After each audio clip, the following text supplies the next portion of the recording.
A quarter of the way through the regular season, and Nebraska's 3-0 for the first time since 2016. Wins mean excited fans, but excited fans means new expectations. UTEP, Colorado, and UNI all presented unique challenges, and Matt Rule's team passed the test, but conference play is going to look different. With at least 3 top 25 teams left on this schedule, they'll have to step up and prove that what they did against inferior competition can carry over against the teams they've struggled to beat the most. And based on how some of them have played so far, I'm sure they will. So today, we'll talk about the state of the Big Ten, I'll give you my conference power ranking, and we'll look at the 5 impact players Nebraska's going to lean on to get them through the season. But what's up, guys? I'm Connor Hayden, and this is Corn Crazed. If you're a fan of Nebraska or the Big Ten, hit the subscribe button so you don't miss my live interview with Mike from Illini Guys this Wednesday. And if you're pumped for Nebraska to play at night for the 3rd week in a row, hit the like button and help us get to 1,000. But now, let's get into it. He's hit and set. He's taking a shot downfield, wide open end zone, caught, touchdown. After I finished my stream the other night, I was thinking about how underwhelming the second half felt in these last 2 games, even though the outcome was exactly what I was hoping for.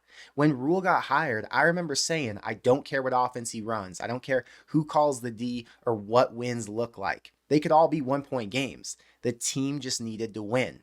Now, there were times all 3 weeks where things looked really pretty and other times where I was getting annoyed, but the bottom line is they're winning games the way this staff wants to. They're controlling the clock, they're wearing down the opponent, and outside of one insane interception and a fumble, they're taking the ball away more than they give it up. Playing up or down to the level of your competition is a real thing, but that's not what's happening here. They're playing at the same level every week, but their scheme, the rotation, and the game plan are all unique to each opponent. Fans might want to see more because we know what this team has the potential to do, but the coaches know they're in for a long season, so they've got to manage what they show on tape, who gets extra rest, and ultimately how they make it out of the stadium without risking a loss. Because just like you and I are tired of watching them lose over and over, they are too. The new AP poll features 7 Big Ten teams with Nebraska at 22 and Illinois at 24, which worked out perfect since they're in the Friday night slot on Fox this week, and that game's going to get a ton of attention. Normally, you'd want to play on a Saturday since most recruits have to play on Friday night, but with social media and how viral clips are going, I'd argue this is going to be one of the best recruiting opportunities of the entire season since there will be so much content to go up on Instagram and TikTok. The way this ranking looks now, there are only 2 other top 25 teams on the schedule after Illinois. But if you look just outside at 33 and 34, you'll see Iowa and Indiana trying to make their way in. Iowa's not till the end of the season, so anything can happen before then. But IU's just a few weeks away, and if they can beat Maryland at home and Northwestern on the road, we're talking about another undefeated top 25 matchup the week before Nebraska heads off to Ohio State. Now, I'm not trying to look too far into the future. I just want to point out that even though the first 7 weeks on this schedule look pretty smooth back in August, the first 2 months might not be as easy as you thought. It's still early and most of the Big Ten hasn't been tested yet, but we've seen enough to put together our first power ranking and to talk about the legitimate contenders for the title game. But before we do, I want to point out the biggest thing I've learned this season. Coaching, NIL, and quarterbacks are the biggest separators between winners and losers. And I know that's not news, it's always been that way. It's just really noticeable through these first few weeks. Michigan, a team that lost their NFL QB and their head coach after an amazing championship season, can barely function on offense and looks like a 7-win team at best. Wisconsin, a traditional heavy run offense, lost their QB against Bama and had no chance with an OC who's completely transitioned away from their power run identity. They might not even make a bowl game now that Van Dyke's done for the year. Then you flip over to a team like Indiana. They only won 9 games over the past 3 seasons, but they're projected to be 6-0 going into their game against Nebraska. How does a team that averaged 3 wins make that much of a turnaround overnight? I know the answer. They grabbed a championship caliber head coach who led James Madison to 5 conference titles. Their NIL collective raised $2 million, and the football team added over 20 transfers who could play right away. Then, most importantly, they brought in a 23-year-old QB with an NFL future to lead their offense. Michigan State's 3-0 with a road win over Maryland, a team that Mike Locksley's been building for 6 seasons. championship caliber head coach, quarterback with a high ceiling, and a commitment to spending in the transfer portal.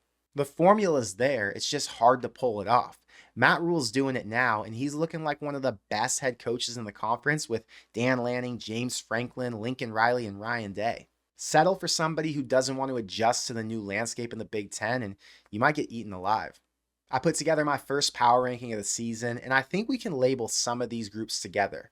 14 to 18 features Minnesota, Wisconsin, Northwestern, Purdue, and UCLA. All teams with either a new head coach, a new QB, or they're going through an identity crisis. Maybe one or two breaks out and fights through their issues to make a bowl game, but these are the schools that have an obvious uphill battle. Teams 10 to 13, I'd expect to make a bowl game, but there are some issues. Michigan doesn't have a good enough O-line to rely on the run game, and their QBs either can't throw or they're turnover machines. Michigan State's improved, but Childs hasn't been great, and they've got a lot of questions on offense still. Washington's not bad, but their schedule's insane, and Washington State was a must-win that they didn't win. And Maryland's good, but they look like the same middle-of-the-pack team they've always been. 4 through 9, I'd consider contenders at this point. They've all been solid on both sides of the ball. The coaching staff edge is significant in most games they're going to play. And although they might eat each other alive over these next couple months, 2 of these teams are going to make their way out and win at least 9 games. Then you've got the top 3. I'd call them your favorites. Teams that have won before, have NFL depth on both sides, and coaches with a proven track record. I could see any one of these 3 beating the other, and unless Illinois, Nebraska, or USC pulls off a big upset, they should all finish as 11-win teams. These rankings are going to change since we're barely into the season, but this gives us a good baseline for who fits where now that we know how they all look on game day. For as long as I've been making content, it's been really easy to point out Nebraska's impact players because honestly, there just weren't that many. But this year that changed. Going into week 4, the defense ranks 23rd nationally and they're only giving up 7 points a game. The offense has only turned it over 2 times. They've already converted 74 first downs. And best of all, the QBs are completing 73.9% of their passes. The defense is everything we thought they were, and the offense has been everything we hoped they'd be. So let's talk about the top 5 impact players going forward. The guys that swing the momentum of the game, and if Nebraska had to play without them, would look like a different team. And we'll start with John Bullock. He's second in total tackles with 16, tied for first with 3 tackles for loss, has a sack, and batted down 2 passes. He's been a problem so far because he's not a traditional inside linebacker that's just there to stop the run. He can move like a safety and drops back into coverage more often than he's sent into blitz. When we're talking about impact players, we're talking about guys who make big plays when it matters, guys that change the outcome of the game. Bullock had 4 tackles against UNI that ended their drive and got the ball back into the hands of the offense. Against Colorado, he was all over Travis Hunter, forcing Shedeur into a bad throw that went for a pick 6. He's more than just a trusted inside linebacker. He's a playmaker the defense relies on to get him off the field. My number 4 is Tommy Hill, who's been solid as a tackler, but even more valuable in coverage. UNI threw the ball his way once, but after that went incomplete, they didn't try him again. He's been graded as the best pass defender the last 2 weeks, even though he was lined up on Colorado's number 1 threat. And holding Hunter to only 56 yards on 6 catches was a massive win compared to the numbers he normally puts up. He already has 6 stops as a tackler and 1 interception, but if they lost Hill in the secondary, we'd see a lot more big plays downfield with a less proven group behind him. My number 3 is Isaiah Nayor, because he's proven to be irreplaceable. You could argue that Dowdell deserves this spot for 184 yards rushing and 3 touchdowns, but if Dowdell wasn't there, I'd still feel confident in Gabe, Ramir, and Emmett. I can't say the same for the receiver room. The weapons are all so different. Banks is a possession guy. Barney's built to make plays after the catch, and the only other receivers with at least 5 receptions are Fedoni and Nelson. One an athletic tight end, the other a cross between a receiver and a tight end. Nayor's built different. He's the perfect blend of size and speed. He moves like a pro. With 12 catches for 187 yards and 2 TDs, he's on pace to catch 36 for 750 and score 8 times. But that's conservative. This offense hasn't trailed in the game yet, and they haven't been forced to throw the ball downfield. Satterfield's been able to run it behind a solid O-line for almost 6 yards a carry. Games are going to get tougher now. They're going to be tighter. And Satterfield's going to want the most reliable target with the most big playability to have the ball in his hands. And Nayor's that receiver. At number 2, I'm going with Dylan. Just look at how much different this offense looks after last season. He's completing 74% of his passes and has a 5-to-1 TD to interception ratio. At this rate, he's going to finish with 2,700 yards and 20 touchdown passes. Those are amazing numbers for a team that wants to dominate time of possession and run the ball as Nebraska has been. Just think about this. If the last 4 Iowa teams that featured one of the best defenses in the country would have had Dylan Raiola as their QB, how much further could those teams have gone? When you're rocking with a defense that can hold opponents to less than 20 a game, and you have a QB who protects the ball and can find the end zone in less than 2 minutes, you're talking about a championship football team. Now, it's too early to talk about Nebraska playing for a championship, but Raiola is in position to get this team to 10 wins. And last, my top impact player has to be Ty Robinson. 3 tackles for loss, 2 sacks, 2 passes defended, a safety, a blocked field goal, all while he was being held and the refs completely ignored it. He's graded out as the top D lineman 3 weeks in a row, but stats and grades don't tell the whole story. He's been in the QB's face at least 7 times so far this season, and the constant pressure he puts on the O-line and the coordinator to get the ball out fast is a huge benefit to Nebraska's secondary.